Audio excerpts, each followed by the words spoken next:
সুপ্রিয় দেশবাসী, সকলে আমার সালাম গ্রহণ করবেন। আসসালামু আলাইকুম ও রহমতুল্লাহি ওয়া বারাকাতুহু। আজ আমি কিছু কথা বলবো, গুরুত্বপূর্ণ কথা, যেই কথাগুলো শুনলে আপনাদের অনেকটা জীবন পরিচালনা করতে সহায়তা হবে। যে কথাগুলো আপনাদের অবশ্যই শোনা প্রয়োজন, জানা প্রয়োজন। আজ আমি কথা বলবো ঝিনাইদহ জেলা কালীগঞ্জ থানা ১২ বাজার ইউনিয়ন বাজেরদিহি দুইতলা বাড়ি হানিফ ও হারুন সিঙ্গাপুর, দুইজনই সিঙ্গাপুর থাকে। এই দুইজনের নামে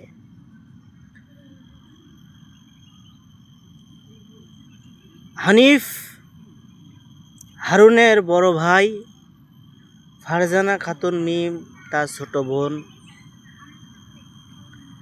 এই হানিফ আর হারুন দুজনই সিঙ্গাপুর একসাথে ছিল। হারুনের টাকা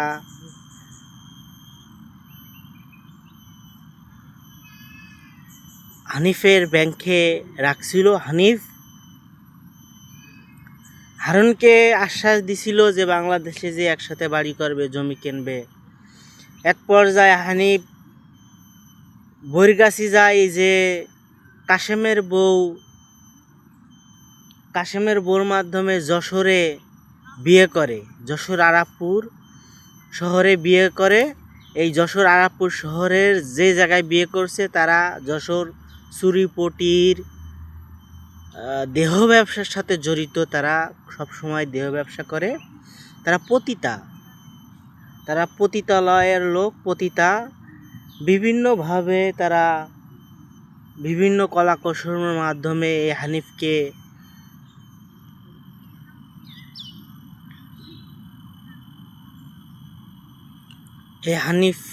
হানিফের সংসারে বিভিন্ন সমস্যা করেছে।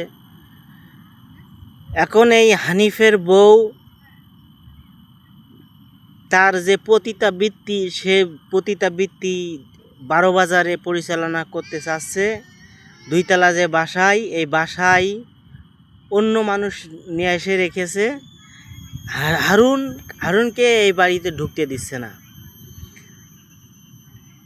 যাদের রাখছে তাদের ২-৩টে ছেলে আছে, জোয়ান। ১২ বাজার বাজেরদিহি রফি ড্রাইভার। এই রফি ড্রাইভারের কালচার এতটা খারাপ, মসজিদে যে নামাজ পড়ে কিভাবে আমি বুঝি না।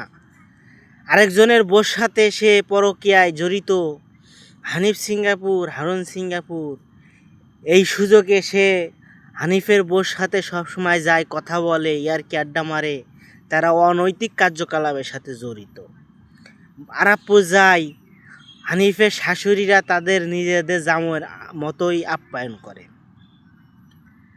এখন হারুন সেটা মেনে নেবে কেন? হারুন এটা কখনো মেনে নিতে পারবে না, কারণ হারুন মনে প্রাণে ইসলাম ধর্মকে সম্মান জানায়, ইসলাম ধর্ম পালন করে। এই হানিফের কোনো মান সম্মান না থাকতে পারে, কিন্তু হারুনের মান সম্মান আছে। হানিফ একটা থার্ড ক্লাসের মানুষ। তার মায়ের যে ক্যান্সার হয়েছিল, সে ক্যান্সারের পিছনে ১ টাকাও খরচ করে নাই।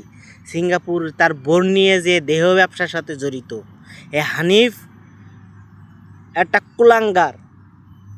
ছোটোবেলা থেকে দেখছি আমি এই হানিফ, সালমা, আর কালীগঞ্জের আরপাড়ার নতুন বাজারের সালমা, রিনা, আরও কালীগঞ্জ নতুন বাজারের গলির ভিতরে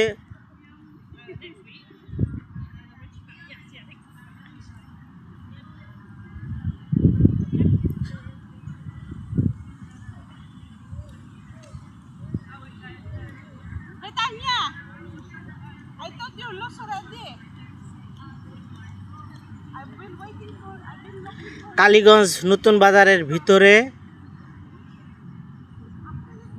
গলির ভিতরে বাসা হিন্দু ধর্মের মেয়ে ২জন। হারুন নিজে দেখছে সেই হিন্দু ধর্মের মেয়েদের সাথে অনৈতিক কার্যকলাপের সাথে জড়িত ছিল এই হানিফ।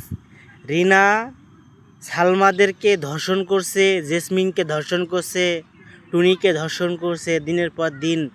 এই হানিফ একটা কুলাঙ্গার। এই হানিফের কোনো মান সম্মান নেই, বউ দিয়ে দেহ ব্যবসা করা, এখন বিদেশে সিঙ্গাপুর নিয়ে আসে। আমি সিঙ্গাপুর সরকারের কাছে আকুল আবেদন জানাবো এই হানিফের বিরুদ্ধে অ্যাকশান নিয়ে হানিফকে সিঙ্গাপুর থেকে চিরতরে ব্যান করে দেওয়ার জন্য। আর হানিফকে 12 বাজারে থাকতে না দেওয়ার জন্য আমি 12 বাজারের যারা স্থায়ীভাবে বসবাস করছেন তাদের কাছে আকুল আবেদন জানাচ্ছি। আর এই যে রফিজের ড্রাইভার, তাকে জুতো পিটা করার জন্য 12 বাজারে সবাইকে আমি অনুরোধ জানাচ্ছি, ওই রফি ড্রাইভারের জুতো পিটা করে শিক্ষা দিয়ে দিবেন একটা, যাতে এই ধরনের আর কারো বউর সাথে অনৈতিক কার্যকলাপের সাথে জড়িত না থাকতে হয়। 12 বাজারের প্রশাসনের কাছে আমি আকুল আবেদন জানাচ্ছি, আপনারা এর বিষয়ে তদন্ত করে রফি ড্রাইভারকে অ্যারেস্ট করে আইনের ন্যায় তাকে সাজা দিন।